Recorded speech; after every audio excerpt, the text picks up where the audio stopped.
every time I do podcasts with Yasha, I'm outside in Brooklyn somewhere. In a new location every time. In a new location. A new outdoor location somewhere in Brooklyn. We were driving. It's like everywhere we were driving earlier. I'm like, yo, is that where we shot last time? Is that where we shot last time? I don't think none of them were, though, because everything kind of looks similar in this area, I feel like. Yeah, it was not far from here. But that was a cool one. I like that. Like that we did a podcast in the back of a truck last time when I did a podcast with him. So New York. Yeah. It was cool. I think you did a great job. Me, it's like, I'm kind of better at it now because I've done more pods outside of the studio. But like a lot of times in the early days, like when in my first pods outside the studio, I don't feel as comfortable because I'm used to doing it in the studio. So now I'm like in this new place. And is it usually always in the same place where you do, like in your crib, kind of? Yeah. A nice controlled environment. I saw the video. It's like a couch. It's just cozy kind of. Yeah. So I built a studio in my backyard. Nice. It's like kind of like a 20 by 20 building. Nice. We're in the process of trying to find a bigger building right now. I feel like I have a few more ideas that I want to do, but I feel like I need a bigger space. So maybe one day soon. I feel that. But how you guys doing? What's up? Doing Amazing. good, man. We had a long week. Maral, right? We had it, yes. Yasha? Mm-hmm. I know you guys just did the a live demo of your shoes at New York City Climate Week, right? Mm-hmm. Yeah, at How was Climate that? Futures. Yeah. It was amazing to see different walks of the industry and, from professors to journalists to inventors coming through and just being in awe of this product. And I think Yasha can speak to it more in terms of the head of New Lab and what he said. Oh yeah. So that was. I mean, there were a lot of dope moments about it, but yeah, just to give some context. So we were in this building called New Lab. It's in by the Navy Yard, and it's like this big kind of hardware studio. It's like a well-known, like reputable place, and that's where the Climate Week event was happening. Also, for people that don't know, not to cut the story off, what is Climate Week, or what else is going on there other than this demo that you guys did? Go ahead. So there was things all around Brooklyn and there was things all around Brooklyn and in Manhattan, and so the Climate Week idea is that they didn't want it all in one place because that would add to congestion and not be a great look, obviously. So they wanted it to be more efficient and more regional. So they did some at the Brooklyn Navy Yard, in Manhattan and all different parts of Manhattan. What else are they doing, though? So just to give some context, it's like the newest stuff in climate tech, basically. So picture like Complex Con, something like that, before climate tech. So there was like people doing carbon capture. There was people doing 3D technology. There was like a new kind of concrete that's totally green, didn't require rebar. There was all these new ways of. Was it hemp? No, it wasn't hemp. I've heard hemp is like really good. Hemp is very like strong. hempcrete. Hemp is actually do a lot of shit. Hemp's probably if you include like any natural material, hemp is like the strongest fiber of all the natural fibers. So it does have a lot of industrial use, non-psychotropic, but more industrial. But for us, it was really important to be amongst this community of people that were changing the world in a positive way and to present new ideas on green energy and low waste or no waste, and have it be something that was more cohesive and not just an idea that people were presenting like a thesis. They were real products that were already made. There was real life needs, like a regular bicycle that you have this attachment and it turns it into an electric bicycle, and you could plug that in. It's not gas powered or anything like that. So any bike can be turned into an electric bike. Like all of these ideas were just so interesting, and most of them, we were in the startup area and most of them were really in their prototype stage, but we were one of the few that had come far along and that we're actually into the production phase now of our product. You said the bike, the concrete. Is there anything else that caught you guys' eye? Like, yo, this is actually some crazy tech. Like, so our CTO, which is like the guy that develops our technology, he also has another company called Spout, and that was one of my favorite ones. So I told him to bring his Spout, so we had it at our booth. But it makes water from the air, so it's just this machine. You just put it somewhere. It's like a desktop machine. okay. And with it a just pitcher sucks in the underneath. air and it takes all the moisture out of there and turns it into like the purest water you've ever had, and the water tastes amazing. Why does that not exist already? It does now? It's called spout. Well, That's it crazy. might exist on an industrial level or a large scale level, but he actually figured out a way to make it a desktop. So Like a portable type thing. yeah, it's a desktop like the old Mac hard drives. Remember what size they were? This is actually smaller than that. Does it have to be plugged in? Yeah, it needs Yes. power. It needs power. It needs power, but it harnesses water from the air. And I feel like I've heard maybe they use something like that on like space stations or like in space somewhere. Potentially, I'm not sure. the but technology potentially. is used in other ways, but way on a larger scale. And I think the beauty of this was that it's sort of Available like for the consumer, ours. Like, yeah. you know, the generators exist in the world, but they're usually very large. We got it down to a scale where you can actually put it in a wearable product. So that's sometimes the genius of doing it, is not just not reinventing the wheel, but just making the wheel better. Making it more efficient. I've heard Elon Musk say that prototypes are easy, but like manufacturing and mass producing is like way harder than even inventing the thing. Yeah. And even easier than that is dreaming it and designing it, and then Man, making is the hard the part. making for it sure. down from the ether to the 3D is really difficult. But But then she's been making shoes for like, what, 30 years. 30 Yeah. years. So, I she definitely knows want how to get into make that. shoes. Yeah. we can get into that. I know I you. do want to finish the Climate Week story too Yeah, for sure. in a Yeah, second. for sure. Yeah, but just she knows manufacturing, so that, you know, we're blessed on that side of things. But it is really fucking hard to make shit. it is. But So you if guys you're- said it was. Oh, go ahead. if you're building a prototype with the manufacturing in mind, you build a better prototype already, and you're already ahead of the game. Instead of making a prototype and then making it fit manufacturing, sometimes the translation is lost in that. If you build a product with mass manufacturing in mind, and you say, what is the most risk-free that we can do this Like work particular backwards almost. work, like reverse engineer it in a way where it's fit for production at the prototype level. So then you don't have months and months of cycles and a lot of waste of samples going through. You already make the first prototype production ready.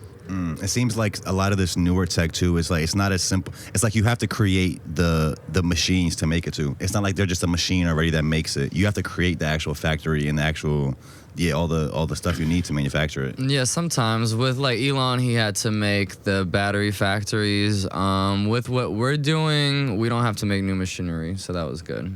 Yeah, it's like the hardest sneaker you could ever try to make. So it was like a very challenging project, but we didn't have to make new machinery. So Maybe we can get into it. So, okay, so you guys did this live demo of this shoe you guys are releasing. I do want to get also I know you were a former VP at Yeezy Footwear. Yes. I know you've done a new video. I think you did Tyga's video recently. We can get into all that. But maybe just tell us how you guys met, how you guys started this company. Is it pronounced Gaian? How you pronounce it? Gaian, yeah. Gaian, how you guys met, how you started that, and what this shoe is. I know it's some type of technology in the shoe where it has, like, when you step, it generates power somehow. Maybe tell us some about that. So I was working at Yeezy, and I built this lab for him, and after that I started making the sneakers, the most famous sneakers on the planet, Wave Runner and everything else that had the Wave Runner bottom. Not to And- cut you off, what lab did you create, the actual factory that made the shoes? What was your contribution to them? Like, I basically built the fastest, most efficient sneaker prototype lab/factory in the world. It was the fastest one with the highest tech possible at that time. So 3D printing, obviously, and that entire array of what that is. So while I was building this and bringing the machines in, one of the Yeezy team members from apparel and accessories, she would keep coming in and looking and seeing what I'm doing and asking questions about the 3D printer and what it does and how it does it. And and you built this 3D printer? I didn't build it, no. Okay. I bought the 3D printer. Incorporated that into the lab. I built the lab. Kanye was like, make me a lab kind of thing. Bro said, make me a lab. Well, I basically built the blueprint for Adidas's Speed Factory a few years back from that, and I was working with the president of what was then Yeezy, and apparently did such a good job that it caught Kanye's attention because they built that factory. And that factory was very successful, and it made a lot of headlines because it was the fastest sneaker factory in the world. So they could punch out, Go from idea to prototype. Yes, because quickly. sometimes it's so timely. Like you have to really act on that idea that's dropping down because in the collective consciousness, other people are also getting that type of idea, and it's always the first to act, first to market, the one that gets the credit. I understand that even from like a video editing standpoint. Like if you're like, you shoot a video and you're gonna edit it tonight. Like tomorrow, if you go to sleep on it, tomorrow you might not have that same idea. It might not be the same. Yeah, so they got her to make the stuff that then will get approved by Ye and the team, and then get manufactured like by Adidas. So she was like the first to make the shoes that people was manufacturing and wearing. And I did that with that same concept of building the first prototype ready for production. So it was a new idea in the sneaker world to do it that way, but it was the most efficient, and we wanted things to be the quickest to market without really any back and forth or corrections, because I knew exactly what he was looking for, and I built it for him, and it was right on time. And the Wave Runner was born. I didn't design the Wave Runner, obviously. Stephen Smith, the great Stephen Smith, designed it. The GOAT, yeah, the GOAT. He designed it, and him and Kanye had been trying for a few months to get this done with Adidas, but they were sticking to their own standards of how to build sneakers. And as you know, Kanye's the ultimate disruptor, so he didn't want to really stick to those standards. What were these current standards at the time? You said that was like a new way of doing it. What was the old way? So a lot of times the toe spring, which is the front part where the toe is, usually it's a lot higher. There's a little toe spring there underneath, like where the ground is. And then in the back, usually the counter is not angled in, it's angled out or curved or straight, but it's never angled in, and this is never down. Okay. So this triangle was basically what was drawn as an explanation of what he was looking for in this shoe that was not being done until I showed up and said, I know exactly what you need. I'm going to do it this way.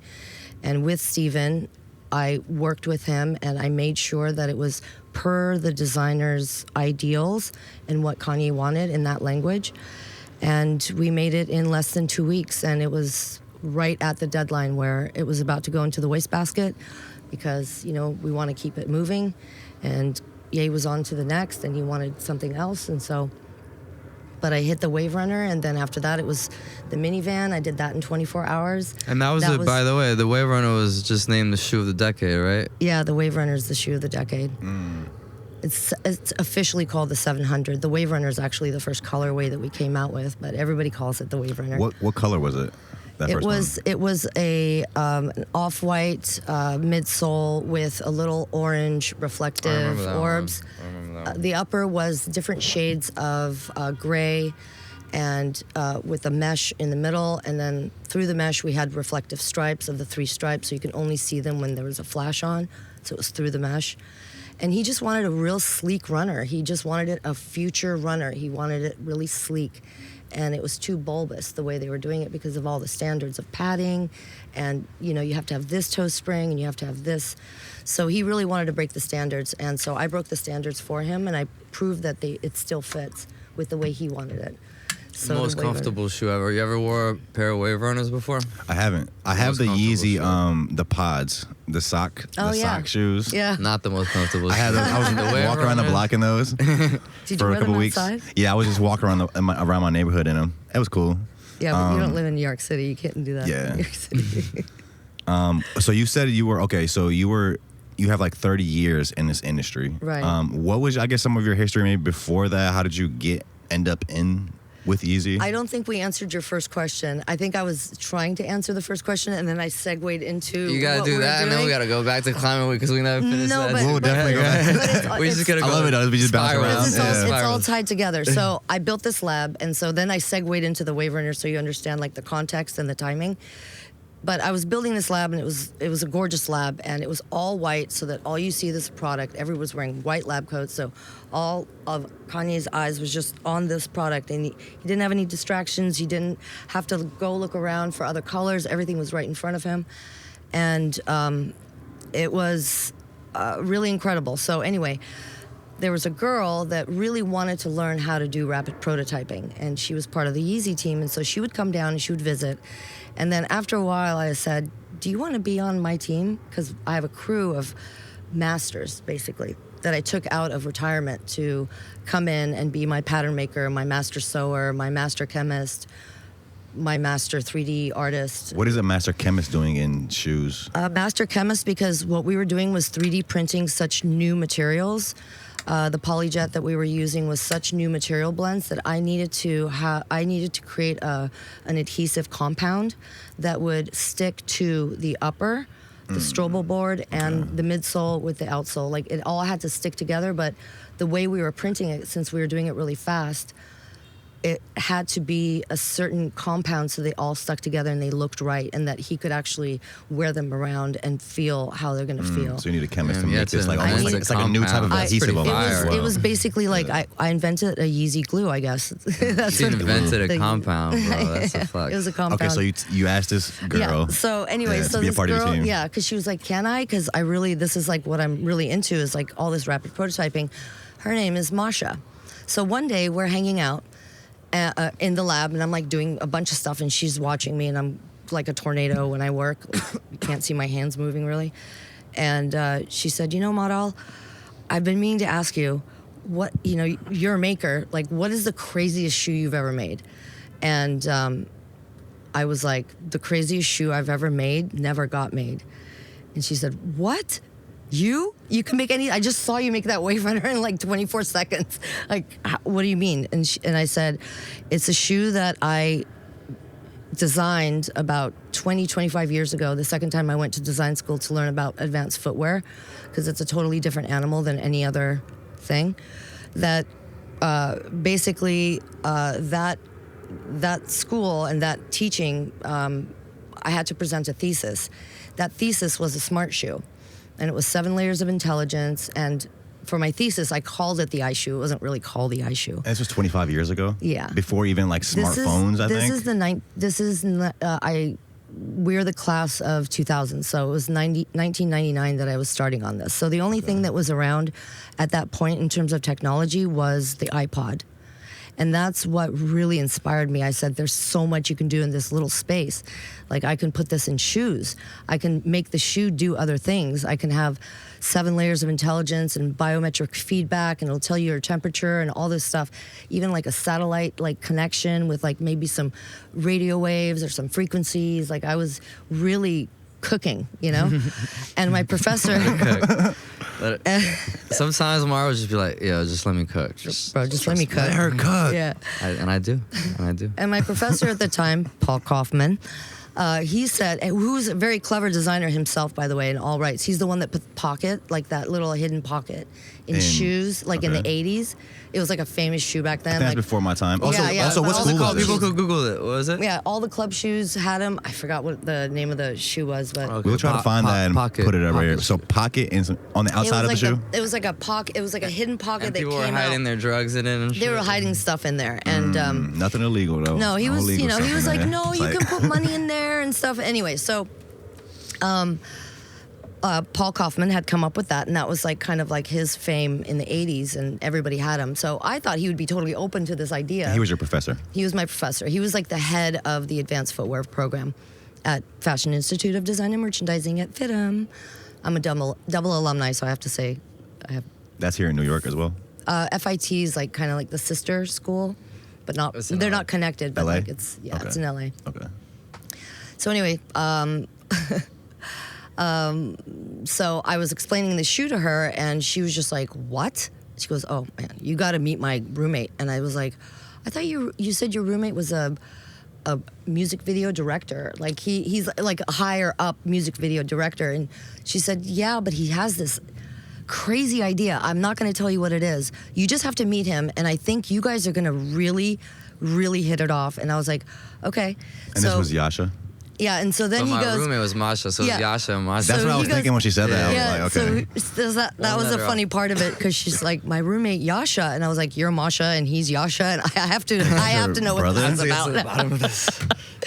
So I rode up there and I met him. This is after my time at Yeezy had ended, And I was a free agent again. I said, you know what, this is, Masha said again, she was like, you've got to meet my roommate. So I was like, okay, I'm going to do it. So we went. I met him at his house where Masha also lived, which was called the Tree House, by the way, because it had like 2 stories of stairs leading up to the house itself. I lived in LA at the time. Yeah. Okay. So I'm in the car, and I'm seeing this figure walking towards, and he looked up to where I'm going to be going, and I'm like, oh, that must be Yasha.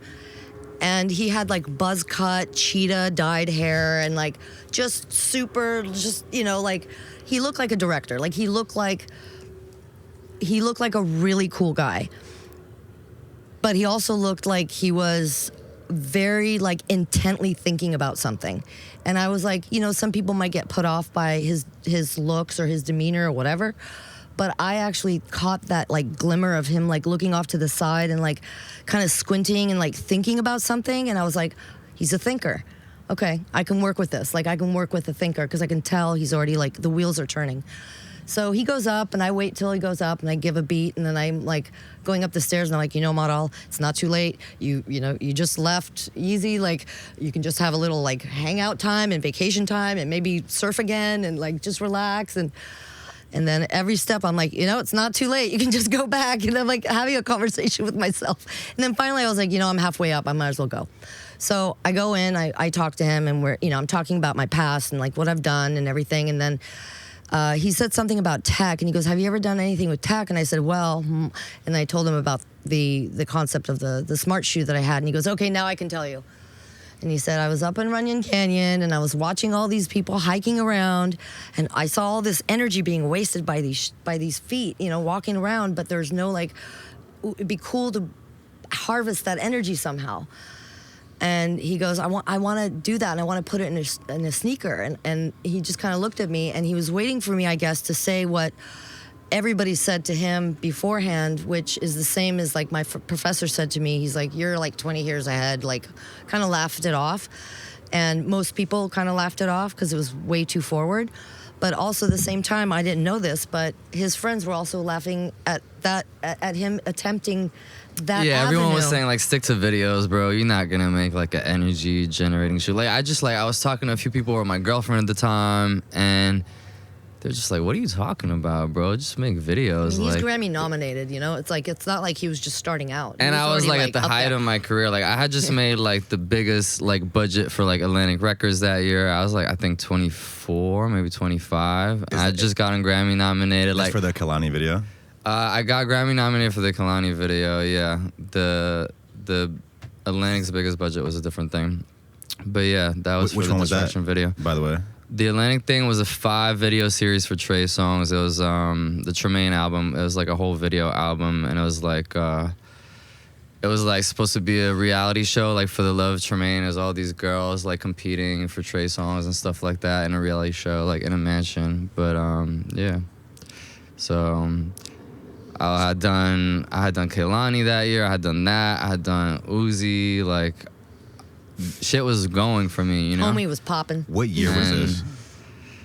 20, When I hit you up, 17? 17? Yeah, 18? I feel like 2017, yeah. That's also the year I got Grammy nominated, I think, the Grammy 2017 Grammys, yeah. So you tell her this crazy idea. And instantly I go, It's not crazy. She's the first person to tell me it's not crazy. After everyone's like, bro, what are you doing? She's the first person to be like, yeah, let's do it. Well, I guess she might even thought it's not crazy enough. Because you're talking about 25 years ago, you're thinking about all these biometrics and like all this different shit. yeah. Yeah. Now But- she was like, we could do it. Like, let's do it. Because it wasn't like it was an elementary thing, but it was an elementary, like mechanical, not elementary, but like the ideas that came down after he said that, I was like, oh, we can do it this way, or we can do it this way. We can use this type of energy harvesting, or this. I was already like incubating with him. Like we just naturally started It incubating. was very organic. Like the first time Several we met. hours later, we're like done. Like we're doing this. Like we've already started to figure out like how this is gonna work and how it's gonna look, and like started popping off all these creative ideas and just started drawing and sketching, and it was just like this neutron bomb just went off in the greenhouse, in the treehouse. Yeah, it was like two neurons like coming together and just like an explosion. I feel like it's been like that ever since we met. Yeah. Yeah. Yeah, it's always been a great incubation, even when we don't plan on it. It's like a 2-hour incubation. And even it was just like a call, because she lives in Cali and I live in New York now, but like, we see each other, but sometimes we just incubate just on calls and just talk ideas, and it's always just, it flows. It's like one piggybacks off the other, and it's just, That's the thing about ideas, though. Like, ideas lead to other ideas. Mm-hmm. Totally. I think that's really cool. So this was like 7-8 years ago. You guys come up with this kind of the basis of what you want to do. Yeah. What was the next step after that? And also, what about the design of the shoe? Because we have the technology now, but now it's like, how is this thing going to look? Also, No, we actually had people the ready design for it? first. We had the design first. So we're total disruptors, and most people that might be listening to this that make shoes professionally, they'll be like, you did what? But we are real disruptors, and I have really strong intuition and spatial planning in my head that it's like a supercomputer. So when I'm designing something out, it's already being manufactured. Like, I'm already figuring out what the molds are. I'm already figuring out how the pattern is going to be cut, or the sewer, and how much time that's going to take, how complicated it is. That's all worked out. So when we just started sketching, we were both talking about the Tree of Life. You're really inspired by the Tree of Life. Yeah, Tree of Life. So now that's on the outsole. We'll show you the shoe. We're not going to show it on camera, So we but started we want to with show it to you and get your reaction on So camera. this isn't the one that's on your Instagram? No, but it's a slightly newer design that we're going to show you. Oh, the one we're going to show you is like an updated version, and it's the final. We're going to get your reaction on camera. Yeah, What was inspiring to you about the Tree of Life? The Tree of Life, I mean, it's like, sacred geometry. I don't know. I just like that shape. And it kind of like, it fits for a shoe. You know what I mean? And at the time, this is what it was. This is what inspired. I feel like for us, utility and form and design always just flows into each other. So at the time, the way we were going to generate the energy is, I always mispronounce this name. I think you're supposed to say piezos, but I say piezo's. We were gonna use these things called, what I call piezos, what are actually piezos. It's these little circular things that you can actually tap and generate energy from, but it's a small amount, and it's these little kind of crystals, essentially. They're like these little discs, and they're made out of ceramic, and they're good for certain things, but not in shoes. Yeah, it ended up not being the way we want it, but it ended up informing the design, because we're like, okay, we gotta have all these circles. Why don't we just assemble them in this Tree of Life pattern? I don't know if you know what the Tree of Life looks like, but it's like a dot, a dot, a dot, a dot, and then a few dots like that. And those are all connected like this, and it creates like this sacred geometry. So we were thinking that the pods coming all the way down, the part that actually touches the ground is the Tree of Life. So those pods and your foot, it's like a Tree of Life imprint, and then the rest of the bottom, we started with the bottom because we were really inspired by the moon landing and how the first step on the moon, like that moon boot. That moon boot, like allegedly, imprint. it's like no. Well, whether it's the studio on the moon, that boot was fire. The moon boot imprint was really inspiring to us, and so we kind of mixed sacred geometry, which has always been a design language of mine as well from the time I was like 2 or 3.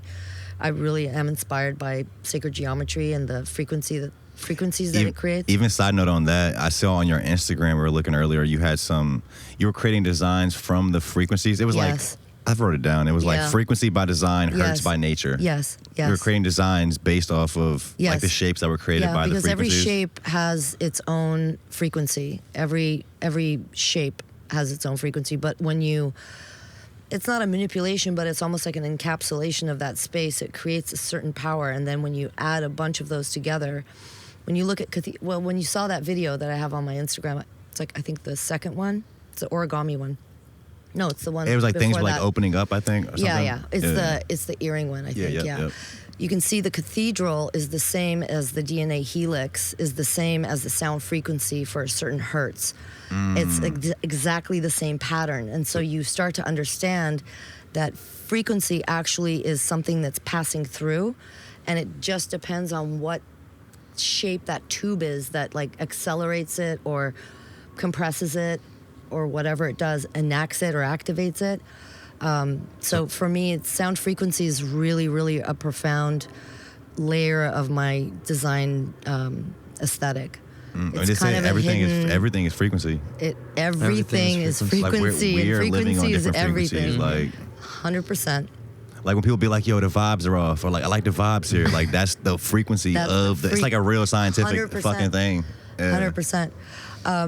Just as a side note to that, there was somebody who really inspired me about this frequency and like the real scientific study of it was this Belgian professor who went to Japan and collected the cleanest water known in the world, which was Mount Fuji. So he collected the water because all the monasteries are around it and it's constantly being chanted on. And then he went to India to the Ganges River, and he took a sample of that, which is supposed to be the most polluted water.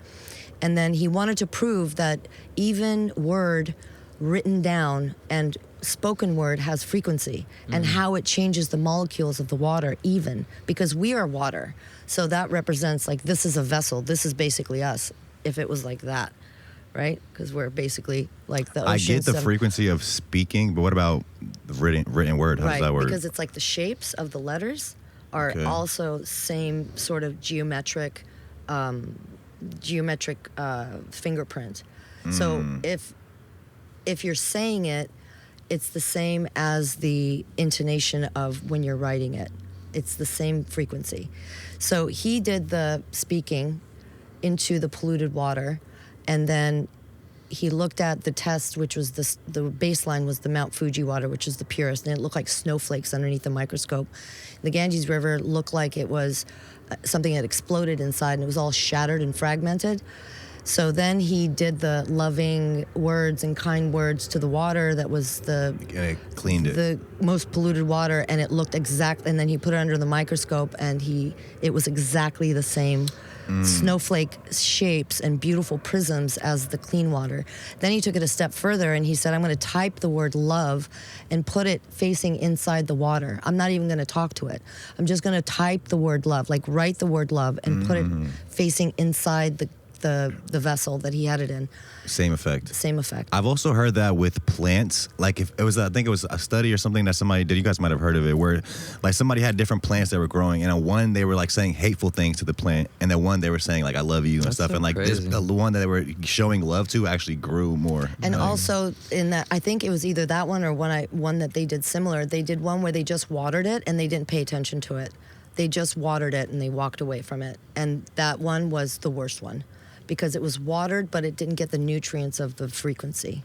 Man, I feel like I gotta talk to my basil a little more often. You gotta bro. talk to your basil. You've been And also ignoring the basil. But my mint is doing good. So but I the think my jade- mint, I'm putting a lot of love into it. What? Yeah, the jade plant too. You gotta talk make I gotta sure talk to him sure more. that it's like full of water all the time. Did he say what was this guy speaking in English? Does like the language mean anything? Like what language? Is there any language I don't that's think so. more specific or like more that matches the actual frequency more, or is it all languages? I don't know. I don't know, but I know that he did it in English, but I have no idea, but that's a really interesting twist on that. Yeah, I thought you were gonna say something super cool like Sanskrit or something.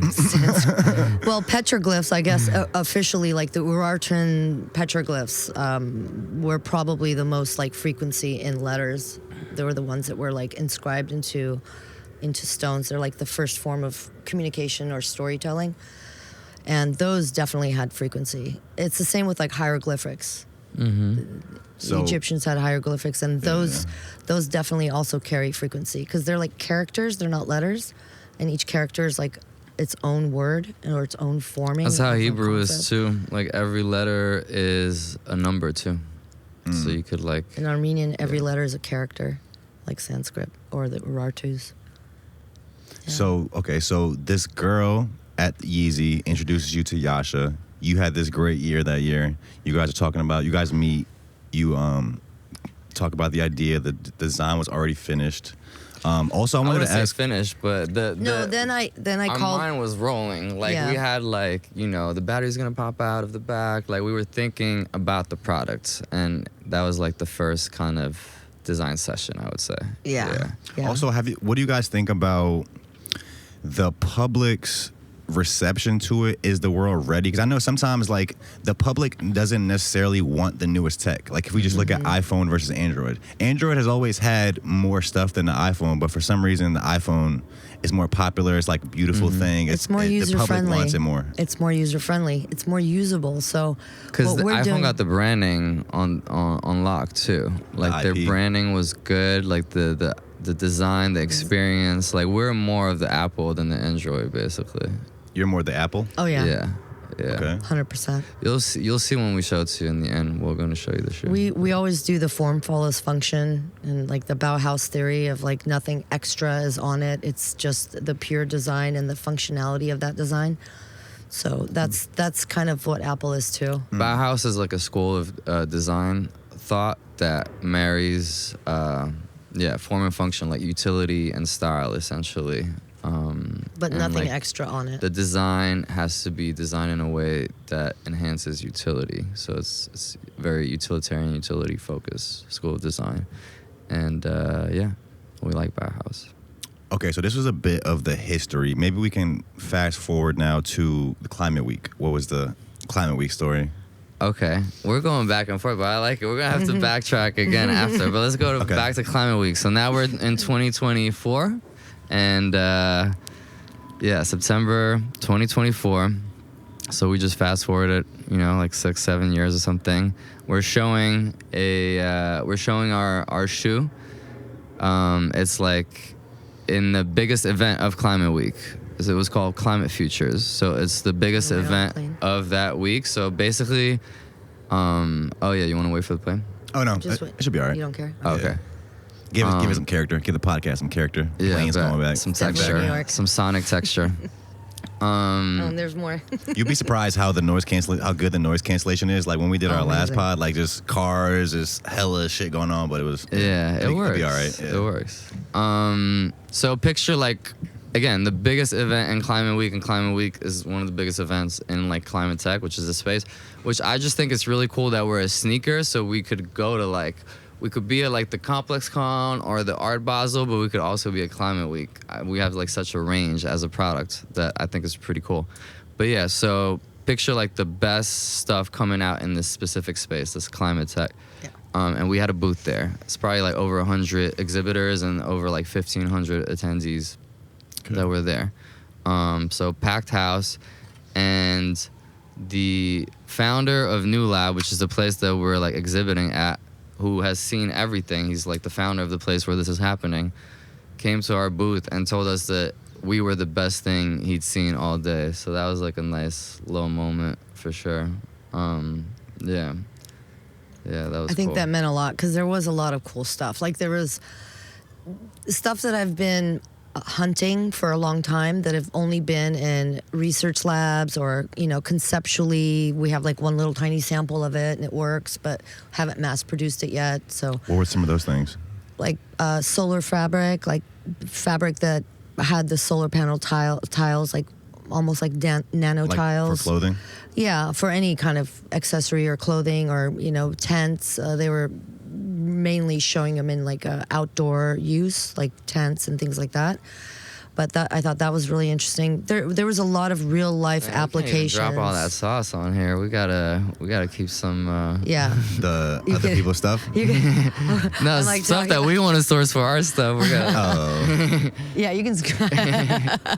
No, it's something that I'm always really interested in, and how people are capturing, energy of any kind, whether it's solar or wind or kinetic or any other kind. It's always good to be on the lookout for something that's actually going into production now, where before we are, you're saying, are people ready for this? Were they ready for the iPhone? I'm not sure. I guess also there's a saying, like, the people don't think they actually know were. what they want until you show it to That's them. what And they will come. that's what Apple Yeah. was. When I bought my first Apple, it was the first one that had come out, and the salesman. I like this shuffle. I like this. No, it was That's not the first one, though. the first computer that they did, like Oh, the the first computer. Okay, the okay, first yeah. laptop that they had. I think it was the iMac. something like that. It's not even close to the first one. No, You you're don't right. You're have right. the I'm, bricks? I'm thinking of the first iPod, but this might Like- not even been the first iPod. Yeah. No, They no, had- not There was even. the There was the brick, brick. and then there was the iPod, the there was first one with the brick with the- scrolly. That was with like the third scrolling, generation. and then that I scroll. had the Nano actually and the brick. The Nano is fire. I had this like at the time when it was actually out. I had this for real. Yeah, like, same. I used to like that one too, because you don't gotta worry about it. Straight You just music. shuffle and you just clip it somewhere. Okay.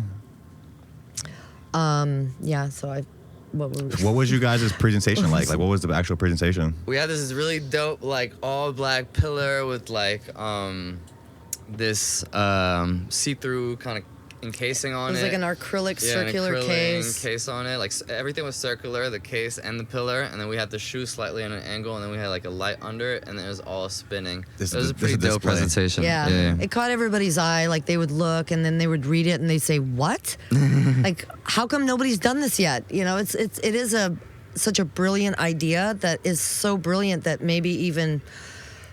maybe people had this idea, but then they just kind of like pushed it off as like something sort of impossible. But I love the impossible. I love making the impossible happen. That to me is like that's my jam right there. So you guys had this one in the case. Was there another pair that you guys were showcasing it, like how it works, and also like maybe touch more on actually because at first I thought the plug was actually on the shoe. Then I think I read on your Instagram somewhere where like it's like a removable type thing, and then you can like put it in your shoe to charge like a it. little You take it power out, bank. and it's a power bank that you can charge with. Yeah. Yeah, it slides right out. So, I mean, it's hard to, it's kind of like it'll be that easier piece to right just there, show that you. black piece This you have. adapter? Yeah. But Smaller way than that. smaller Yeah, and smaller way than that. thinner. It's just Way like this smaller? little thing, Okay. and then it just has the port on one side and just a pull tab on the other. So you just pull it out of the back of your foot like that, and you just plug it in. It's like a one-stop Should we show it to him off camera? off camera. Yeah. We can do after the Yeah. pod. Is it waterproof?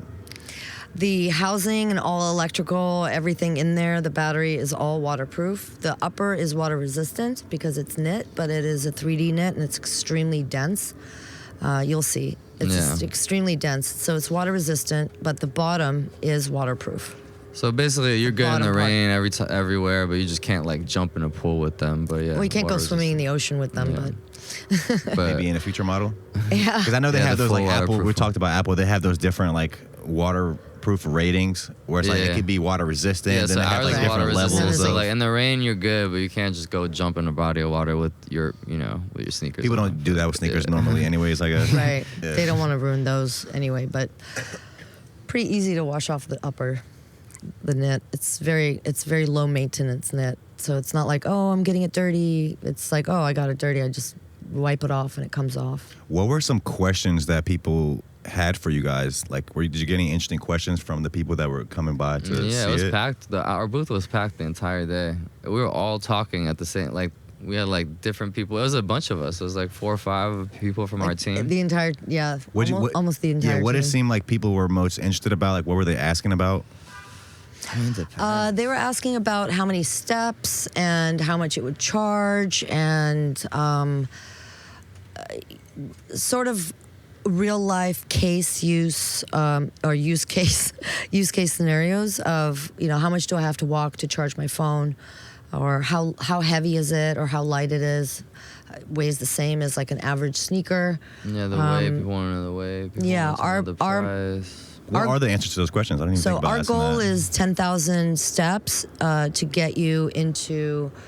Well, our product promises go from red to green. So with 10,000 steps, which is a day is walking, if your phone is red, it takes you to green. So it just is so many variables because it depends on like how tall you are, what kind of steps fast you're you're walking. taking. So it really depends. Like if your legs are longer, you'll generate more. If you're walking faster, you'll generate more. If you're running, you'll generate more. Basically 10,000 steps you go. But the from red good to part green. is there's 2 power banks. So on each side of the left and right, you have your own power bank. So as you're charging and walking, the other one is still charging. And then you just do the old switcheroo and you can constantly just be off the grid and not worry about a plug somewhere or borrowing somebody's cable or dropping a really important phone call that every single person on this planet has experienced. That's like a universal need of never having that like important call that might be a life or death situation, or might be something where, you know, you're watching the birth of your child because you're overseas somewhere and you're on video and you're like, click, and then you're like, oh my God, it's about to happen and my battery's dead. Yeah, it's But that now lifeline when you never it's know the when you might lifeline. need that lifeline. So Yeah, you might not need it every day, but you can wear this shoe every day. It's very wearable, very comfortable, very lightweight, and it helps you walk. You know, it's not like a clunky, like clunk, clunk, clunk shoe. It's like kind of like stridey. So, and it's fly. It's fly. It's really aerodynamic beautiful. and It's just sexy shit. yeah, it's going to be groundbreaking. So you guys are at this live demo. Mm-hmm. Is there I was gonna also ask, is there a price point that you guys want this to be at, or are you not really thinking about that yet, or?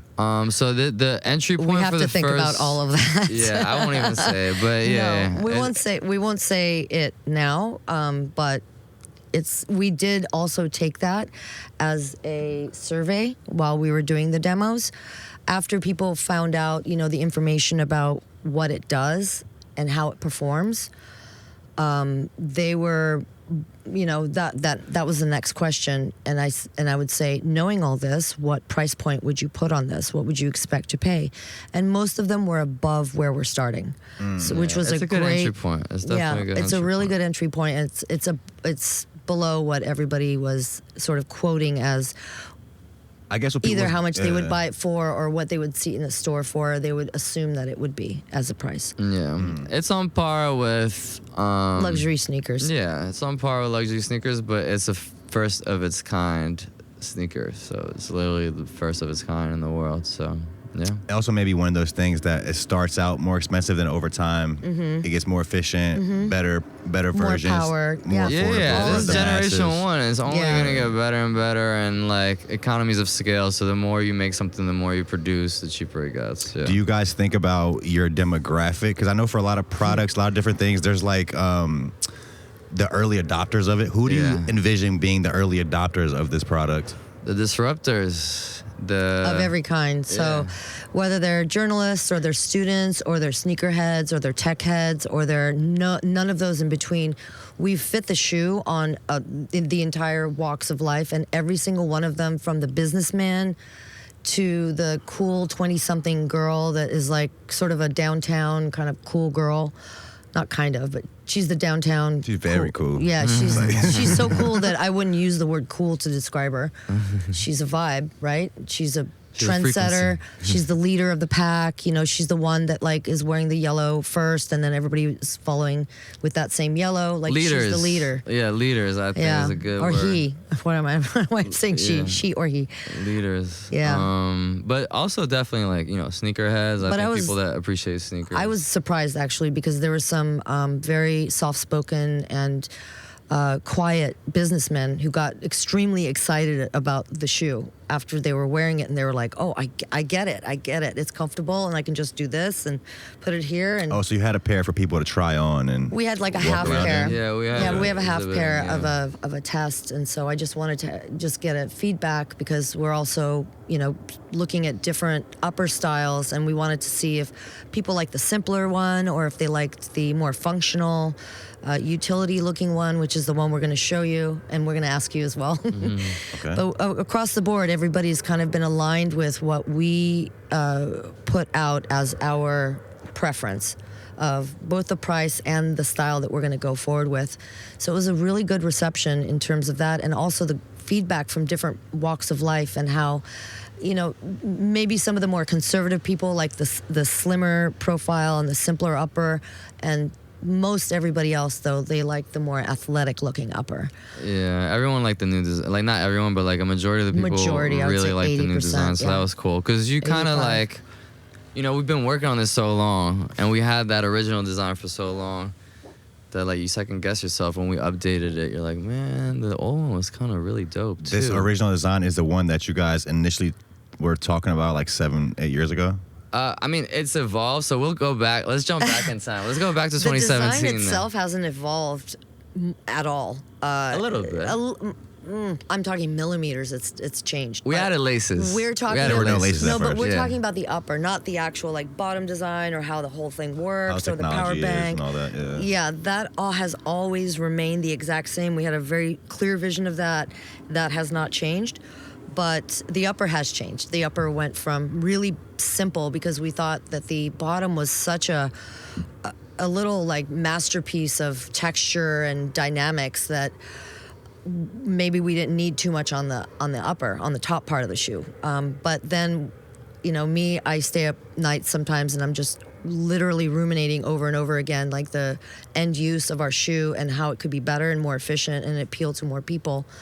And I was like, Yasha, I think we have to add laces. I'm going to add laces, I think. And I would send him like a little Photoshop of what I was thinking. He's like, yeah, that looks fine. I like that. It's dope. Let's do that. Like, it's easy. It's a great kind of symbiotic relationship where he'll come up with an idea and I'll like print it out, or I'll Photoshop it up, or I'll sketch it out, or I'll come up with something. We'll like bat it back and forth, and it becomes something else. It always becomes something better than what the initial thing was, which is So you want to rare. go back to 2017? Yeah, but just a little bit more on the design. We're like design nerds, so we're gonna just go into detail. Oh, right. But I know what you're gonna say. But no, I really like the new one with the laces. But the Me too. night before Climate Week, we were looking at the older one. That's the more simpler one. That I guess when we were making the very simple upper, we we're thinking more like iPhone, like very minimal, very simple, like for everybody. It is very beautiful too. So we're thinking, damn, like we did like that one too. So it was cool at Climate Week. And To then hear we from had like everybody. a sneaker con. Cause sneaker con was the week before, and we did an after party for sneaker con too. So we got to like hear from people what they thought, and everyone loved the one that's more like a sneaker and With the laces. Yeah, with the Yeah. laces. Yeah. It looks more of what it's supposed to be, which is kind of a runner that's from the future. And it just looked like such a classic. It looks like a shoe that like the Air Force Ones, like a shoe that's like just a classic. Like timeless. Yeah, timeless. But and not just classic. simple. Yeah. Yeah, not simple at all, but simple also. So you guys did a demo, I guess, at this SneakerCon after party? It was just Not really a vibes. demo. It was Yeah. more like we had it on display, the same display that we did at Climate Futures, and it was really well received. Everybody wanted to hold it and touch it, and I was like, no, nobody's touching this, nobody's holding it. We're gonna have it on this case, nice and clean and neat, and nobody's gonna drop it. But that was more But it just was music more after intriguing, party. It yeah. was just to create like just vibes for the sneaker community in New And York it was just City, good to and- get the feedback from the sneaker community as well, and some of them were actually at Climate Week at our booth, and so we got feedback from sneakerheads as well about how they liked it and drawn to it and kept staring at it, and they were like excited about being on the mailing list and following us on Instagram at Gaian Footwear. At what? at Gaian Footwear. We talked a bit earlier as well about the importance of branding products and how that plays into if it breaks into the mainstream. Have you guys thought about what would be the aesthetic of this shoe? Like, how would you brand it? How would the marketing look? You know we what I think mean? a lot about branding for sure. Well, I Clean and spacey. I want to explain like Gaian. So Gaian is a word that we came up with, but it means like citizen of Earth. So picture like American Gaian, So it's like a similar kind of noun, but that represents a citizen of Earth, because Gaia represents all Earth. humanity. Yeah, so Yeah. we're all Gaians essentially. So it's kind of like, imagine this future where like, maybe we're like a multi-planetary species at that point, and it's more about like what planet you come from, not like, What city, what state, yeah, country. exactly. So that's the kind of world we're trying to paint essentially. Multi-planetary. Yeah, and just a future reality, like the year 3000. Like that's what Gaian is. You gotta get the Jonas Brothers to wear them shoes. Is that the ones that have the year 3000 song? I've been to the year. Is it not much has changed, but everything's underwater? We're trying to make shit for summer 3000. We're trying to make shit for people that are gonna rock it summer but for 3000. summer 2025. Yeah. Yeah. But they're still Wait, gonna rock it. is in that way? 3000. Did we just get a release date? Yeah, summer 2025. I know she just slipped up and said that, but No, that is. The I don't release slip date. up. okay. It's gonna be a pop up in New York City. The first 1,000 pairs available. Yeah. Yeah.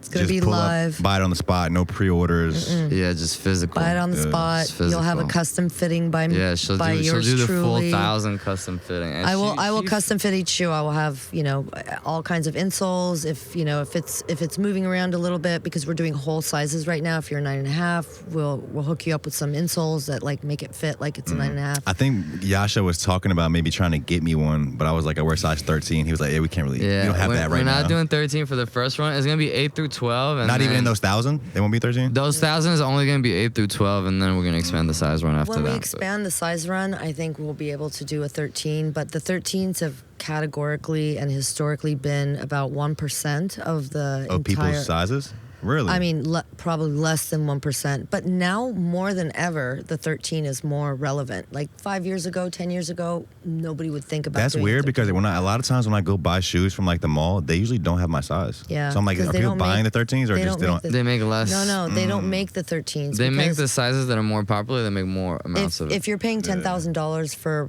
a mold and you're only going to make maybe, 1,000 sneakers from that because only 1,000 people are a size 13, that sneaker is going to end up costing $1,000 per sneaker.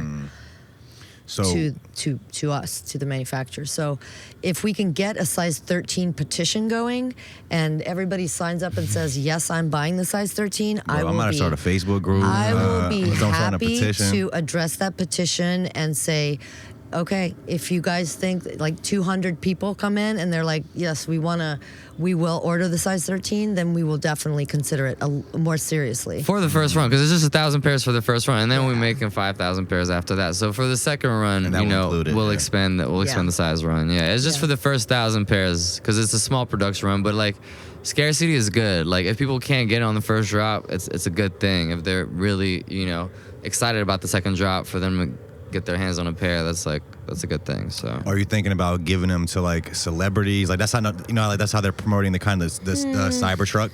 we're not gonna. I don't know how many we're gonna give, but we're gonna collaborate and have things roll out with. Like we're gonna have someone perform at the pop up, and we're gonna be doing things with celebrities. But this 1,000 pairs is for the people. Maybe And talk more a also, bit. we don't- Oh, go ahead. We don't believe in the sort of paid celebrity endorsement thing. Like it needs to come Has sort to of make sense. Be It has organic, to be like, organic. Like yeah. if they come to us and they're like, "I love this shoe," and I'd be like, I mean, talk about all you want. It's like I'd be happy to have that, but I don't want it to be like a business transaction where they're forced to.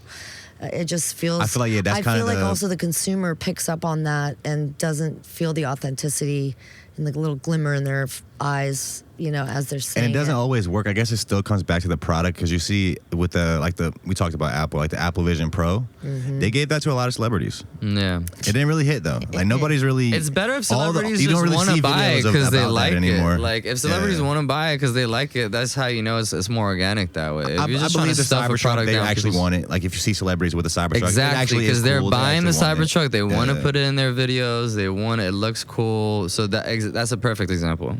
Yeah. Maybe talk a bit more about this pop up. Like, is this gonna be at another event? Is it just y'all's pop up? Like, how's that gonna Yeah, be? no, it's just our pop up. Yeah, it's gonna be. I mean, most likely it'll be somewhere in Soho. But yeah, we haven't gotten the location locked down yet. But it's gonna.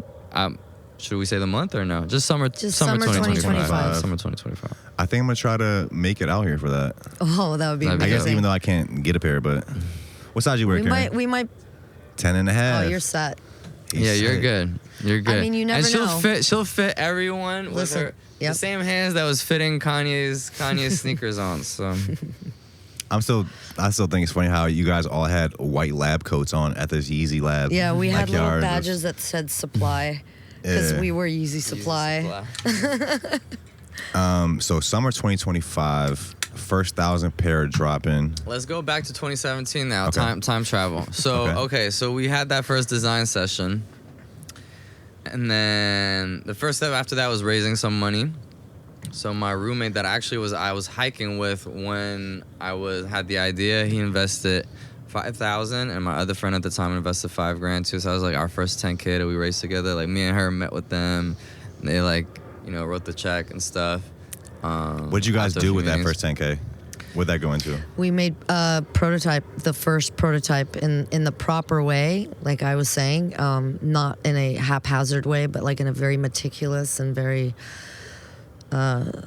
snipery way, I guess you could call it. I didn't have the tech at the time. It was just the design of like what we were gonna make. Yeah. So the prototype. So it was just design. it was fleshing out the design for the first time into a live 3D model with the molds and everything else that came. Well, not the molds because we were 3D printing it, but you know the 3D files are actually pretty hard to do, very complicated, and time consuming. So, it was the beginning of where we are now, and I don't know if you want to. And then I remember that after that, the second step after that was we raised a little more funds. So you know, I was raising like 2,500 there, 5,000 there. Like I was like hustling. And then the second thing we did. And that was like patents and things like that. Oh yeah, like we filed the utility patent. We invested in all the patents that we could file at that time with anything that we raised. And then she got Christian Tresser on board. That was like. Because I was telling Christian about it, and he was like, "That is the dopest idea." He was just like, he was so happy about that. He Christian designed the Air Tresser. Max 97s. He's one of the most like greatest sneaker designers in the world. Yeah. Specifically athletic sneakers and like Adidas soccer, and he's a legend. He's a legend, and he designed the minivan, the Yeezy minivan, and a few other things. But the Yeezy minivan is the one that got produced. That was the one I made in 24 hours for him. So they worked together easy, so they knew each other from over there. So we both were like, this is like the best experience of our lives. And he was like, I've worked with so many. You know, we consider a sample room, but we're not really a sample room. We're a real laboratory, a little factory. He was like, this is the future. This is how everybody should be doing it. And it was really amazing to have that mutual respect with somebody who's an actual legend in the sneaker world. And so when I was telling him what I was up to, he was like, that sounds so cool. And I was like, yeah, you know, if you want to help me with it. And he was like, I would love to help, like, co-design this. And so we had the outsole already, but I really wanted him to work on the profile because he's a master at proportion, line, profile, building these like incredible blueprints with like incredible detail. And I saw that in action already with working with him hand in hand. What does the profile mean for people that don't know? The side I'm not profile. really sure. So like when you're looking at the shoe from like the shape, side. like the shape of it. And Yeah, stuff. like the side from the design of a outside shoe. of the Just shoe. a profile. Same thing like a person's profile, like a shoe's profile. Yeah, it's like the side when you're moving it like this on the outside, so not the part where the arch is, but on the outside. Okay. And I just wanted him to do this the midsole basically, because the outsole was done and the upper was basically done, and he got really inspired just in that little part, you know, that I gave him, that I wanted him to put his thumbprint on, because I feel like he is one of the best. Him and Stephen Smith are 1 and 2, and then, you know, Tinker Hatfield aside. Yeah, those are the 3. I also got to give a shout out to like my childhood friend Wilton Lewis, because me and him like came up with the that lightning bolt. So it was like a super rough sketch, but it was like the lightning bolt silhouette that then we ended up giving, and then Tresser like brought it to life essentially. Yeah, but that was like really the only design direction that I gave him, was it has to incorporate a bolt of some kind, because these are going to be energy generating shoes, but we didn't want it so like garish and like it's a giant lightning bolt. No, we didn't want that. We wanted it to be very subtle. Yeah, so it's worked into the silhouette of the shoe. It's like our Nike swoosh basically. Yeah. So it's not just like a lightning bolt that's slapped on a shoe. It's like incorporated into the profile of the shoe. So yeah. So that's kind of the two, like, I guess, the imageries of it. Like, it's you got the lightning bolt and then the tree of life design. Bottoms. And like the moon. And then the moon footprint. step, like strips on the bottoms too, like part of it. Part of it. We picked it apart kind of, but yeah. And what was this guy's name again? Christian Tresser. Christian Tresser. He made the Air Max 97. Yeah, Air Max 97s. You know the wavy ones? But he's also. I think so. Yeah. Don't you have those? They're some of the highest selling sneakers ever. He's basically. Bro, I'm not really a super. I'm gonna be honest. I'm not really a super sneakerhead. The way what I do for the last like 4 years, I actually just got these Adidas like for my birthday recently. But for the last like 3-4 years, I've been wearing what I'm wearing, SBs. Blazers. Oh, SBs? Blazers, Nice. Blazers. Old school. So I'll literally buy the same exact pair for like 2 years in a row. Yeah. And I'm just wearing the same shoes. I respect it. Honestly, I wear the same shoes a lot too. gonna Okay, show so you guys are But getting these those- investors. I wore the Wave Runners for like a year or two straight. Those are the Me most too. comfortable shoes ever. I wore them all I gotta look throughout up the minivans. Armenia. I've never even heard of the minivans. Oh, I'm gonna look them up for you right now. I don't know if our Wi-Fi. Okay, so I don't know if you want to keep going. So you guys get these investors, you get Christian on board. But everything helps. So when we get Christian and Tressa on board, now when I'm talking to investors, I'm like, this shoe is co-designed by the ex-VP of Yeezy and the guy who designed the Air Max 97s, which is one of the highest selling sneakers of all time. So it builds credibility. So now we're raising a little more funds. So now we could do a little more. But everything was But- dumped into the patents that we were doing. That was really where we wanted to protect the What idea. were the patents you got? And what patents do you have right now? Do we want? And also, how you know- in depth do we want to go into that? And also, not to cut you off, also on top of that, what patents do you have? And also, would you be open to eventually, like when your stuff comes out, to this technology being put in other shoes? Yeah. We're open to Right. licensing Oh, yes. and partnerships. We built it in a way where it's very modular and it could fit into many different types of wearables. Okay. Yeah, so the self-powered generators can actually be in not just footwear. It could be like in a backpack, it could be in like soccer ball, basketball, anything that's moving, we can generate energy out of that motion.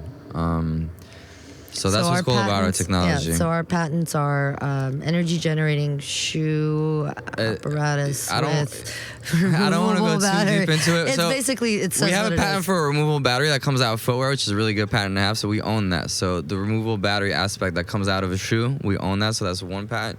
Basically, with IP, you want to kind of create these little boxes that you own. So the battery coming out of a shoe, we have that, and then we actually have the actual generators that's in the shoe as well, with a wide range of applications, not just in a shoe. And we have a few other patents as well, but I don't want to go too deep into the other ones. Okay. So we have 5 granted patents. Yeah. And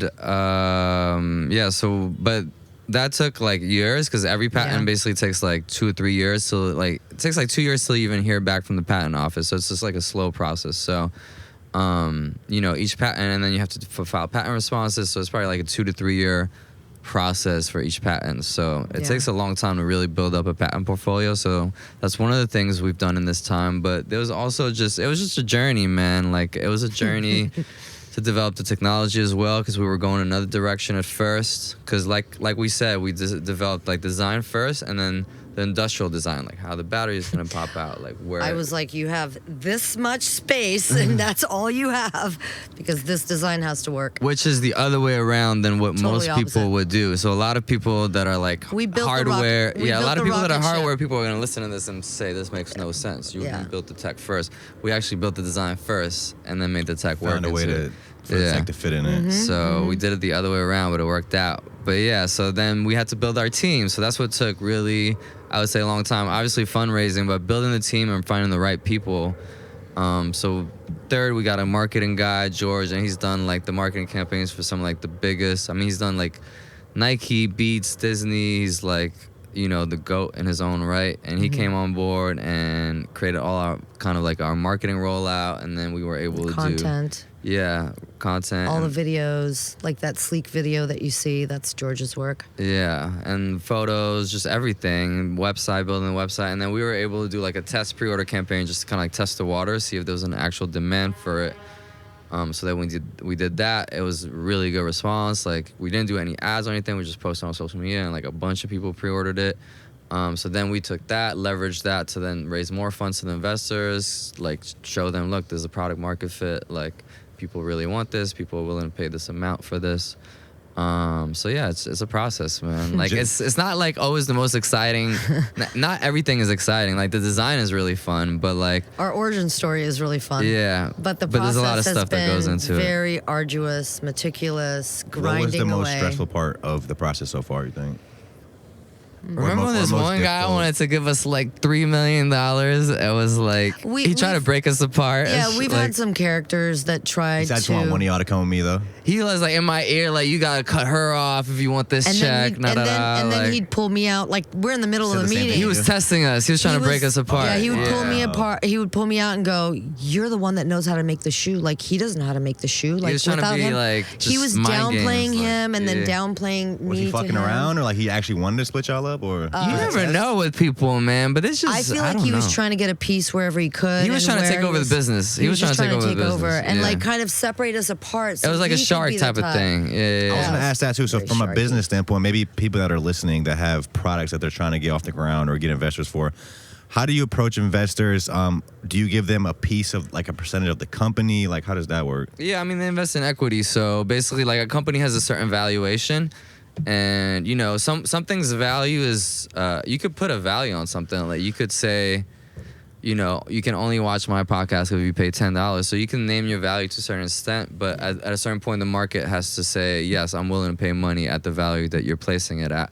So that's kind of the game of fundraising. So you kind of have to, you know, have a good idea of what your actual value is with like your IP, your team, your idea, how much money it can make, what's the actual market that you can address, and then you kind of have to like lay that out for investors and say, this is what we're raising at this valuation, and you have to find people that are willing to give you money at that valuation, basically. So that's kind of the process. It's not that exciting. It's a lot of numbers and just meetings and talking to people. I mean, sometimes it's fun. I would say the best advice I could give is trust your intuition, and if it seems too good to be true, it probably is.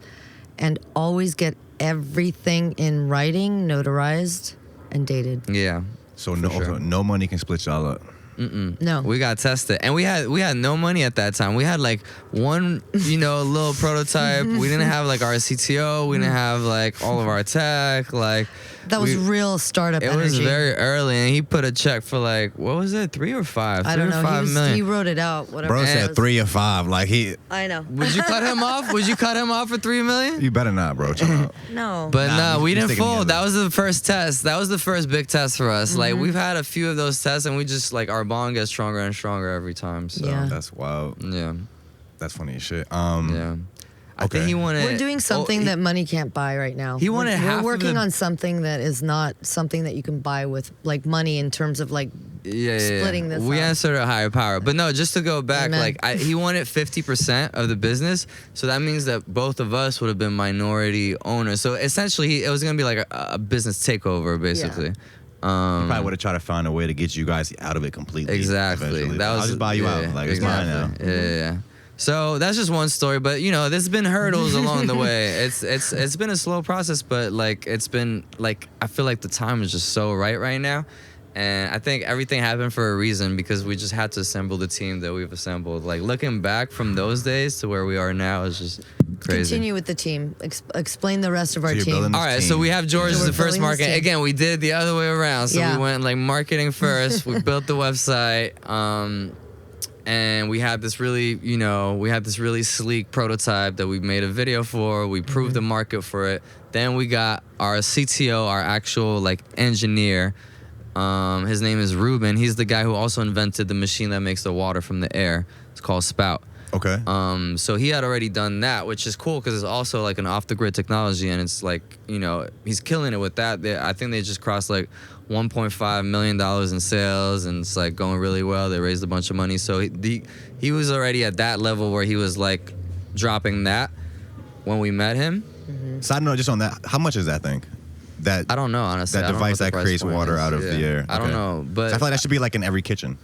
It Right. should be in every kitchen. It's Yeah. like the new Brita without having to make water to make water. you're Like, gonna use start water seeing to it a make lot water. more, and it tastes better than Brita because actually the Oh, Brita filters it that tastes so good. it's not actually filtering that much. That charcoal stuff that they put in it, it's not like his is like fully pure water. The Brita is not that It's pure. already alkaline water. Like it's already so pH balanced that there's zero taste, and it actually like quenches your thirst It with tastes just so a little pure. sip. It actually Yeah. quenches. There's Sometimes like you an drink apple water and spout you're right like, here, but it yeah. really is good. Like it's so pure. It's such I gotta good. check that out. I know. All I really It's know like about like the snow water water. is like the water, like the purifying straws.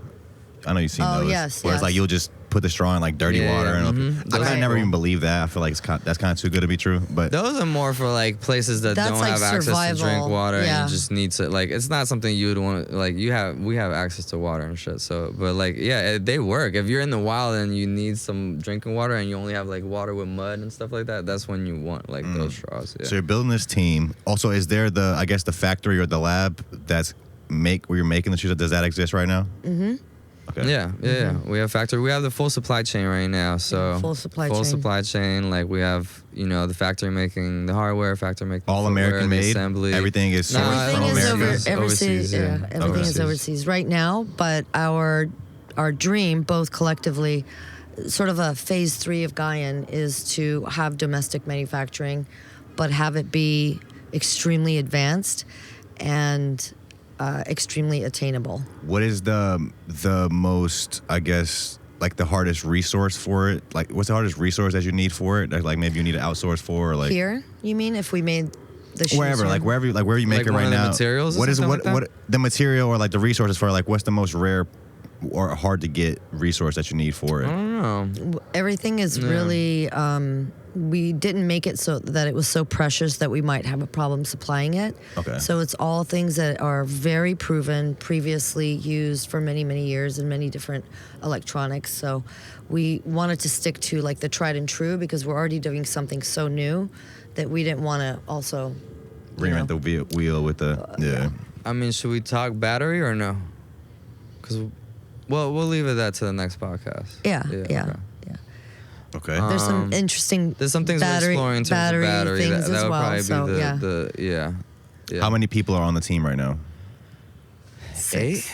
8. No, it's 8. Oh, Let's 8, go yeah. through them. Me, you, George, Ruben, And Ryan. then we have Ryan Reynolds. and then we have Ryan Ravi. Reynolds? Yeah, Yeah. Ryan Reynolds on the From team. Deadpool? He's not from Deadpool. Not but, the real, not that Ryan Reynolds, but his name is his actually name is Ryan the Reynolds. same. It's spelled the same way.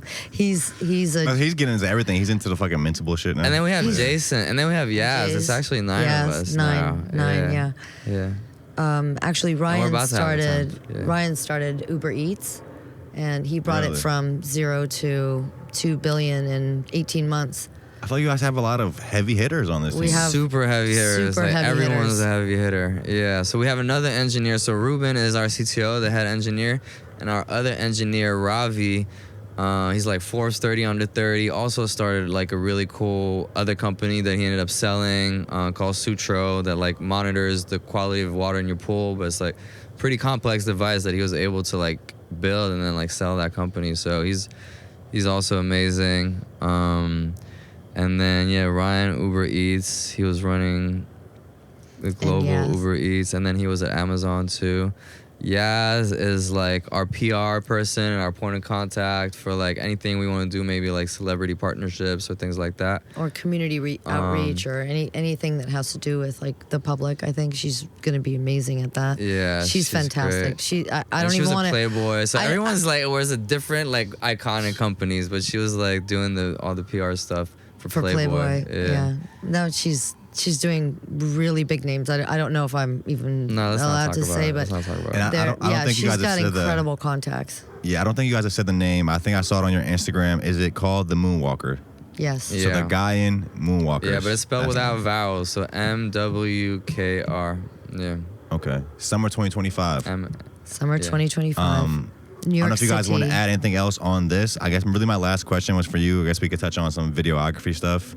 I think the only thing you've done since our last pod is the recent Tyga and Behani video. Is that how you say her name? Yeah. Comfortable remix. Yeah, comfortable remix. I did Tyga on the like this XR kind of studio. That was cool. And then I think I did also Honey Baby. Basic. Honey Baby's really dope R&B girl from the tri-state area. Have you been slowing definitely down on the watch out for her. videos just to focus more on this? Yeah, because recently? right now it's like go time with Gaian. But the Honey Baby one was fun. Tyga thing was fun for sure. But yeah, right now it's just like we're in full all court systems press. go right now. Yeah. Yeah. I love it. Is there anything else you guys want to add? Anything else you want to touch on? Follow us on Instagram at Gaian Footwear Yeah. Summer 2025. so that you can get on the invite list And for the subscribe party. on the email to Gaian.co. I'm gonna go grab the shoe and I could show it to you. We could just get your reaction on Okay. camera and stuff. On camera? Oh, just don't show it on We're camera? not gonna Because we're show gonna the shoe. change a few more things. So Okay. Well, it's just not change. We're We'll cut it to like an modifying angle slightly. where you can't. Yeah. This is crazy. That's crazy. Exclusive Are we things. breaking? Can I'm we about take to a see it. Huh? Can we take a break? We can cut back when he gets here. Oh, good. We can Okay. cut back. Yeah. I we're want a back. close up on the reaction though. Can A we close get up that? my reaction. Your reaction. Yeah, like Okay. I don't know. They can see me. They can see me on that one right I'm there. gonna literally go like this. I can zoom in on it too. Okay, bet. Hold up. Hold up. That's gonna be the weight of it. And then show him the battery in the bag. Nah, these Wait, hard. keep them low. Keep them low. Keep them low. Don't show It's them. behind the laptop too. We can fuzz it out or whatever, blur it. And that's the battery. That's the Oh, this battery. hard. So you see how it sticks I directly. feel like this in. is like some futuristic It has type. the little indicator lights for the power. Has I won't go too much into technical, but it's very it's very nice, very sleek. It fits right in there. Oh, it goes Yeah. that way. So I thought it Yeah. was this way at first when you guys no. were talking about Right it. through here. I can't do it with this one because this is a silicone notebook. It goes right through there, and it's basically seamless. That's hard. It Even fits this looks all like- the way down. It's the future, man. Look at how clean that is. And then this is, I'm assuming, like the The battery level Amount of charge. indicator, yeah. So you Like click it, 25%. yeah. But we don't want it to always be on because every like ounce of juice matters. You know what I mean? So you only click it when you want to know, and then you click Can I it click off. it? Right now it's No, we right took now the it's off. battery out of it. Yeah. So I see you guys also went with USB-C. Yeah, USB. It'll always be USB. That's the final And version. there'll be the adapter for the lightning bolt as well. Yeah, we'll provide an adapter that one for. goes that way. The lightning port. Yeah. Yeah. That's hard. Yeah. Where is the? I don't see the lightning bolt up there. See, that's why it's so It- subtle. Yeah. It's so subtle. That Mark, you keep it barely low. see it. Oh, sorry. Yeah. Bro said keep it low. I'm so used to like holding it up and showing it. But yeah, this is the lightning bolt. stretchy. Okay. And this is going to be reflective. Like 3M reflective, yeah. Nah, that's hard. I can see a Yeah. lot of those kids that be wearing like all the designer stuff wearing those. Yeah. They'd be like, what's your, how much was your outfit or something like that? They'd be like, I got the Balenci on the. On the Gaian. Exactly. That's on the Gaian. That's hard. Yeah, That's so we hard. just wanted to make it really a textural play and have it be, we're probably going to take this part out. This is a 3M piece too. So if you hit your flash on it, it's like completely reflective, like safety reflective. Can I do it? But that part is gonna come off though. Yeah, that part won't be on the final design. It's gonna be in the bolt, yeah. So if Oh, you you're flash, talking about this part right That little gray part, it won't be there on the final one. Just do this part so that, you know. here? Like take a picture of it? Yeah, just take a picture of that part with the flash, and then you'll be able to see it. Fucking do it. Oh, that's photo. Hold up. There you go. And then turn the flash on.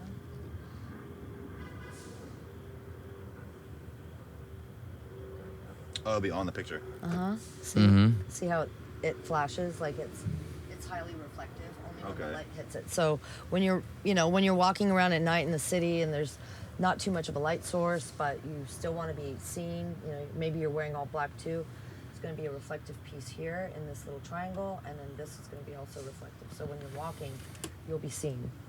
So there's a Let's utility see, to it too. Like let's if see, you're walking at night, there's a headlights. car driving, like they'll notice They'll a see that. person. It'll yeah. flash. It'll be like a super bright light. Out here, I still wouldn't feel safe because motherfuckers drive crazy out here.